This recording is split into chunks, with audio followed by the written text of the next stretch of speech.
बंद करना पड़ा, फिर से चालू करना पड़ा।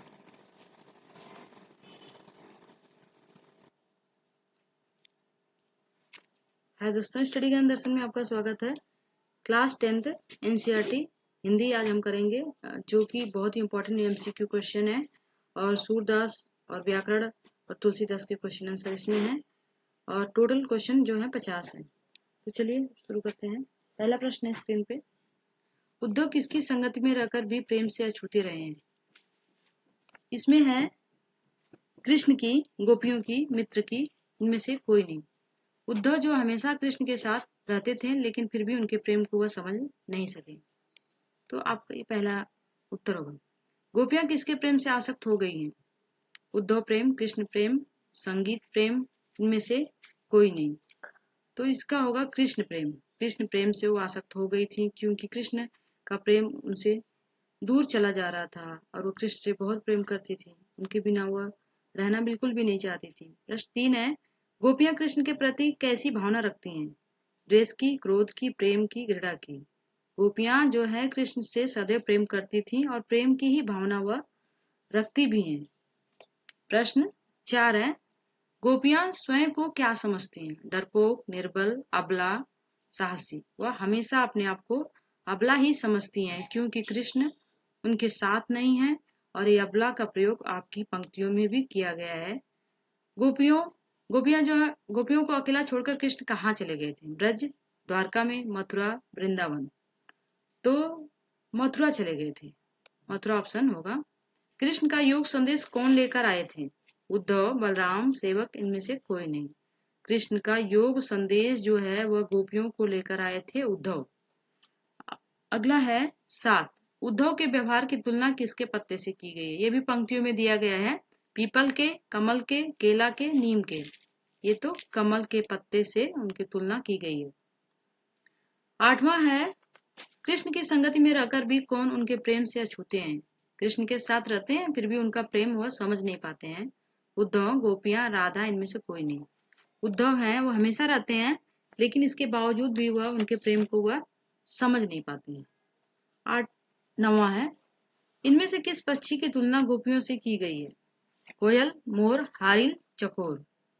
तो हारिल पक्षी की तुलना जो है गोपियों से की गई है क्योंकि जिस प्रकार कृष्ण के वियोग में गोपियां तड़प रही हैं उसी प्रकार से कृष्ण को बिना वो रहना नहीं चाहती हैं। उसी प्रकार एक हारिल पक्षी होता है जो कि हमेशा अपने पंजों में लकड़ी को दबाकर रखता है क्योंकि उसे डर रहता है कि कहीं हम उड़ते समय गिर न जाएं। उसी प्रकार से गोपियां भी कृष्ण के बिना बिल्कुल भी एक पल के लिए नहीं रहना चाहती हैं।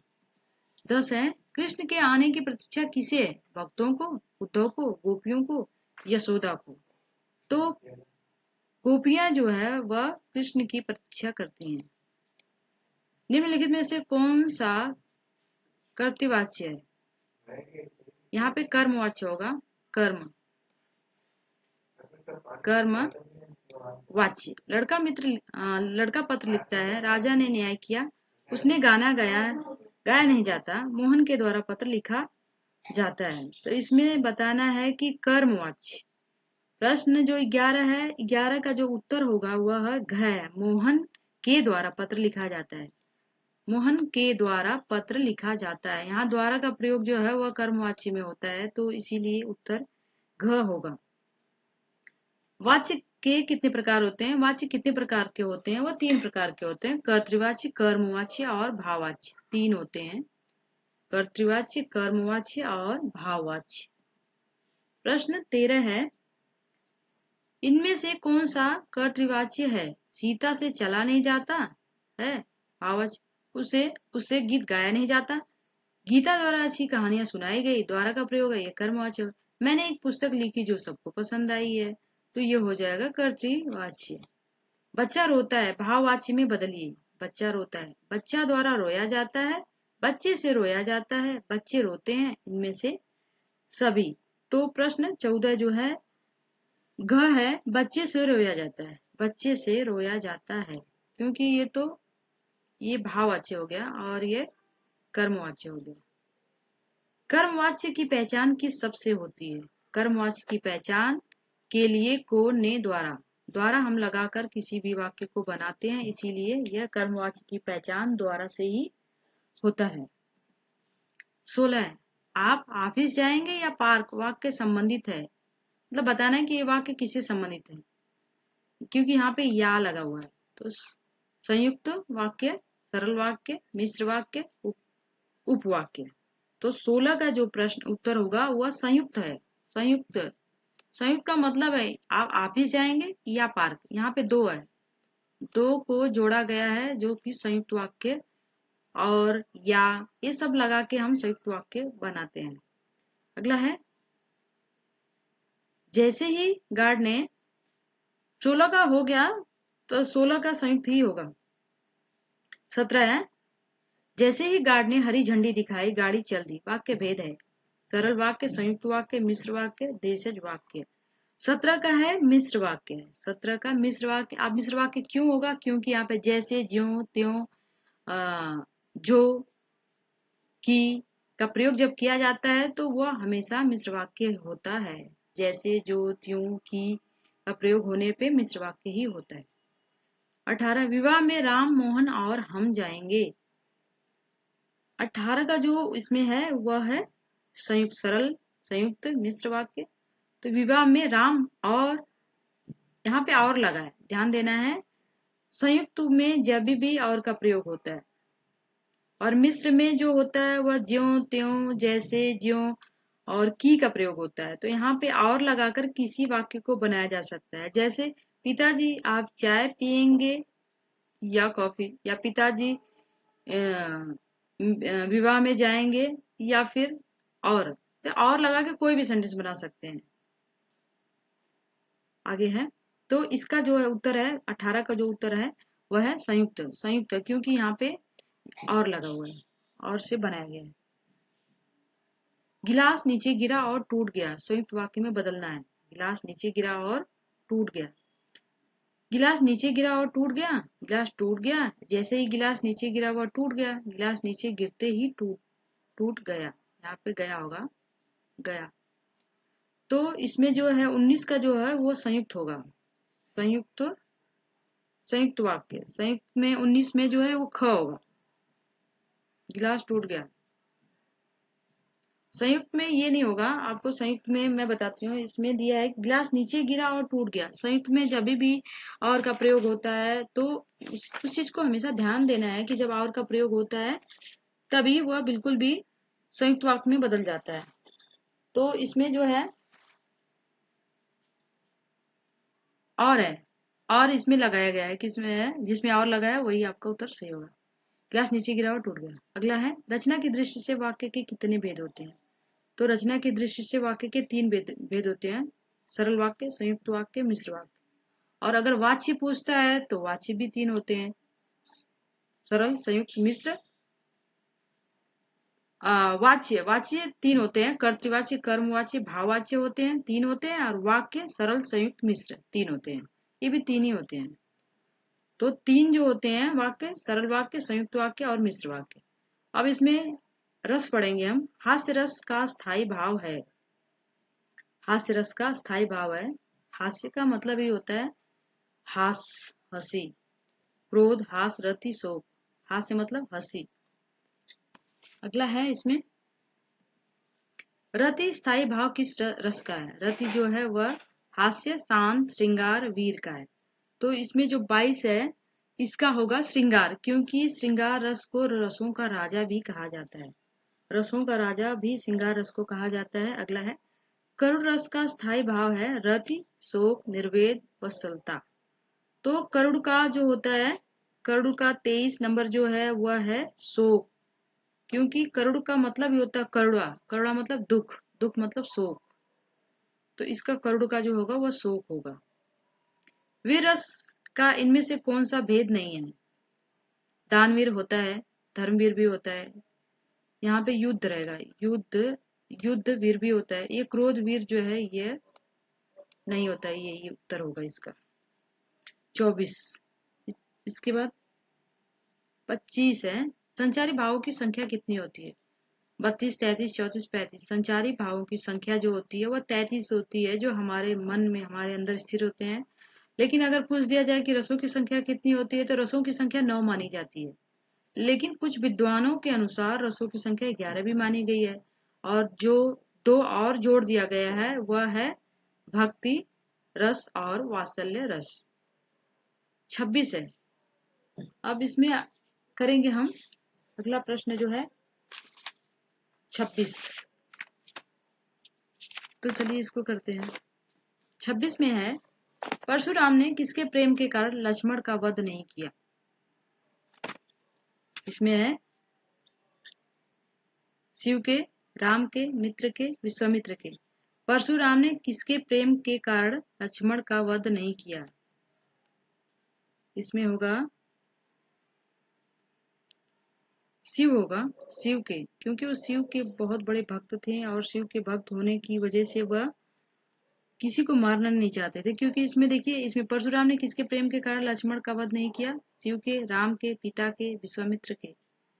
तो इसमें विश्वामित्र होगा, क्योंकि विश्वामित्र जो थे उनकी वजह से वो रुक गए थे और विश्वामित्र की वजह से ही वह लक्ष्मण का वध नहीं करते हैं।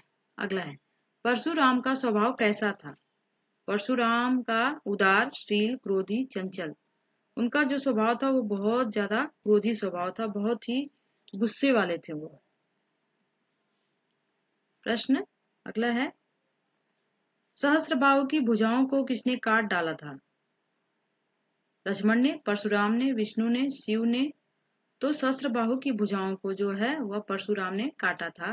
वह पंक्तियों में दिया गया है कि सहस्त्रबाहु की भुजाओं को, जो कि क्षत्रिय थे, उनकी भुजाओं को, उनके घमंड को चूर करने वाले जो परशुराम थे। परशुराम के वचन किसके समान कठोर हैं। तो वह वज्र के, लोहे के, पत्थर के, लोहे के। तो इसमें लोहे लोहे 2 बार आ गया है तो कोई बात नहीं। इसमें वज्र के समान उनके वचन जो बड़े ही कठोर बोलते थे वह। अगला, सूरवीर अपनी वीरता कहाँ दिखाते हैं। घर में, युद्ध में, बातों में, इनमें से कोई नहीं।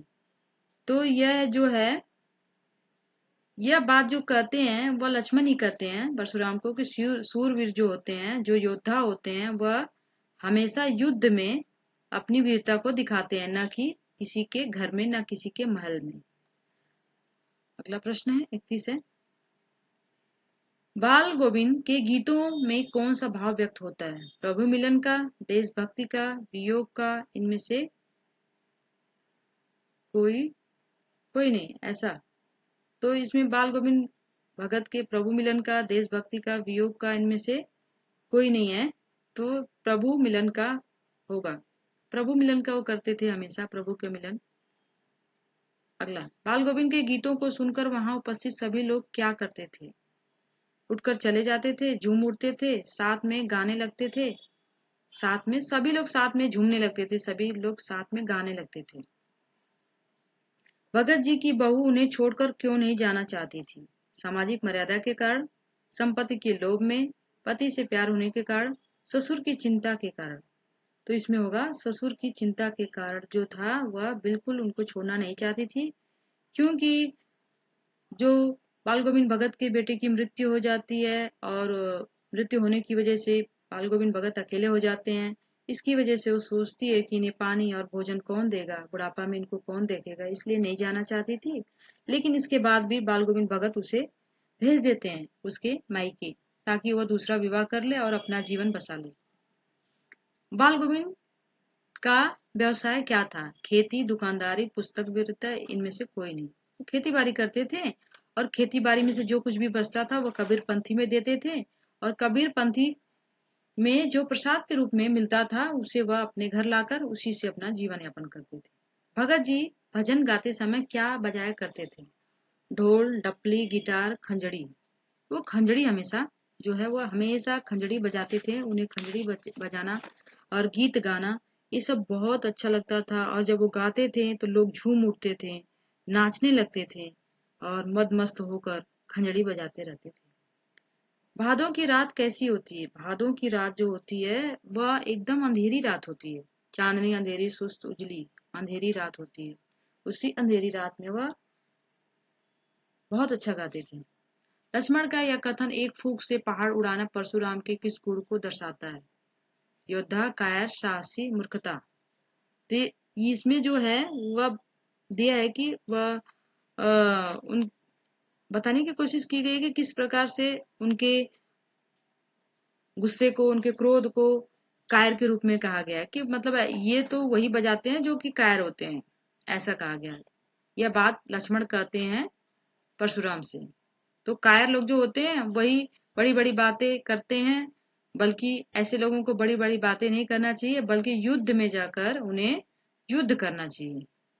जो सेवा का काम करे वो कौन कहलाता है? नौकर, सेवक, चौकीदार, इनमें से कौन सा है?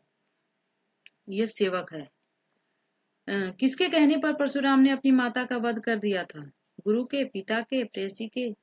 तो इसमें जो है वह पिता के कहने पे उन्होंने, पिता जब उनकी अपने पुत्र की परीक्षा ले रहे थे, तब उनके बहुत सारे पुत्र थे उनके पिता के, लेकिन सभी उनके कार्य को करने से इनकार कर देते हैं। लेकिन जब पिताजी कहते हैं कि तुम अपनी माता का वध कर दो, तो परशुराम तुरंत अपनी माता का वध कर देते हैं। जब उनकी परीक्षा पूरी हो जाती है तो उनकी माता जीवित हो जाती है। ऐसा है। परशुराम शिव को क्या मानते हैं? पिता, ईश्वर, गुरु, सेवक। वह हमेशा उन्हें गुरु के रूप में स्वीकार करते हैं। लक्ष्मण ने परशुराम के किस स्वभाव पर व्यंग किया है? चाटुकारिता, अस्सीपन, मधुर, बड़बोलापन। तो ये पंक्तियां आएंगी, वो बहुत बड़बोलापन उन्होंने लक्ष्मण ने कहा, आप तो बहुत बड़ी बड़ी बातें करते हैं, बहुत बोलते हैं, पर कुछ करते तो है नहीं, इसलिए बड़बोलापन होगा। भगत जी अपने बेटे का खास ख्याल रखा करते थे क्योंकि वह चालाक था, ईमानदार था, प्रतिभावान था, सुस्त और बोधा था। उनका बेटा सुस्त और बोधा था, इसकी वजह से भगत जी, बाल गोविंद भगत जो है उसे बहुत प्रेम करते थे, उसकी सभी आवश्यकताओं को पूरा करते थे। और अगर जीवन में ऐसा इंसान कोई है जिसके अंदर कोई कमी है, कोई त्रुटि है, किसी प्रकार की कोई शारीरिक या मानसिक समस्या है, तो ऐसे लोगों को अधिक प्रेम की जरूरत होती है, अधिक प्यार देना चाहिए, ताकि वह इंसान के अंदर किसी प्रकार की कोई दिक्कत ना आए। भगत जी का बेटा कैसा था? समझदार, सुस्त और बोधा, चालाक, बुद्धिमान। तो यहाँ पे सुस्त और बोधा है। बाल गोविंद किसके पद गाया करते थे? रहीम के, सूर के, कबीर के, तुलसी के। बाल गोविंद भगत हमेशा कबीर के पद गाते थे, कबीर के वचनों को सुना करते थे, कबीर पंथी में जाया करते थे, और कबीर पंथ में ही जाकर वह अपने खेती बाड़ी का जो भी अनाज होता था वह दान देते थे। उसी में से जो प्रसाद के रूप में मिलता था उसे वह लाकर अपना खाते बनाते थे। भगत जी बेटे के मरने के बाद अपनी बहू की दूसरी शादी क्यों करवाना चाहते थे? उसके सुखद भविष्य के लिए, छुटकारा पाने के लिए, सबकी नजर में अच्छा बनने के लिए? इनमें से कोई नहीं। तो वह इसलिए करवाना चाहते थे उसके सुखद भविष्य के लिए, क्योंकि छुटकारा नहीं पाना चाहते थे वह, सबकी नजर से बचना ये भी नहीं है इनमें से। उसके सुखद भविष्य के लिए, क्योंकि उनका बेटा, उनके बेटे की मृत्यु हो जाती है भगत के, और वो बहू अब अकेली है, उम्र भी उसकी बहुत कम है, और उसका विवाह अगर हो जाएगा तो फिर से पुनः अपना नया जीवन जी सकती है। इसीलिए वो उसका विवाह दूसरा करवाना चाहते थे और उसके मायके भेजना चाहते थे। अगला, राम लक्ष्मण परशुराम संवाद में कवि ने किस भाषा का प्रयोग किया है? ब्रजभाषा, अवधी भाषा, दक्षिणी हिंदी, इनमें से कोई नहीं। तो इसमें जितने भी जो भी, जैसे तुलसीदास ने आपने देखा होगा, तुलसीदास अवधी का प्रयोग करते हैं, तो वह अवधी भाषा का ही प्रयोग करते हैं। ब्रज भाषा का प्रयोग सूरदास जी करते हैं। तो आपका इसमें जो हो जाएगा अवधी भाषा। राम लक्ष्मण परशुराम संवाद के कवि का क्या नाम है? सुमित्रानंद पंत, सूरदास, गोस्वामी, तुलसीदास, निराला। तो परशुराम जो है वह गोस्वामी तुलसीदास है, तुलसीदास जी हैं, इसको लिखने वाले तुलसीदास हैं। राकेश शब्द का अर्थ है चंद्रमा, सूर्य, राम और तुलसीदास। राकेश का अर्थ होता है चंद्रमा, चंद्रमा। अगला है, बाल गोविंद भगत पाठ के लेखक का नाम क्या है? हजारी प्रसाद द्विवेदी, रामवृक्ष बेनीपुरी, यशपाल, तुलसीदास। तो यह रामवृक्ष बेनीपुरी है, बाल गोविंद भगत पाठ के लेखक हैं।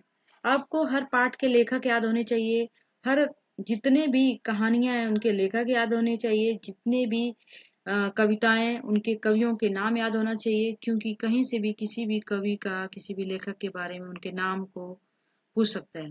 बाल गोविंद भगत किसके अनुयायी थे? शिव के, राम के, कबीर के? तो वो तो कबीर के थे, क्योंकि कबीर पंथी में जाया करते थे, कबीर की दोहों को गाया करते थे, और कबीर पंथी में अपनी खेती बाड़ी का जो भी अनाज होता था वह सब कुछ दान में दे दिया करते थे। तो उन्हें कबीर ही बहुत पसंद थे और कबीर के अनुयायी थे, और कबीर जैसा वह पहनावा भी पहनते थे, कनफटी टोपी जैसा वो पहनते थे।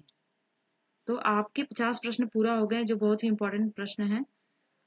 Thank you for the watching. Like से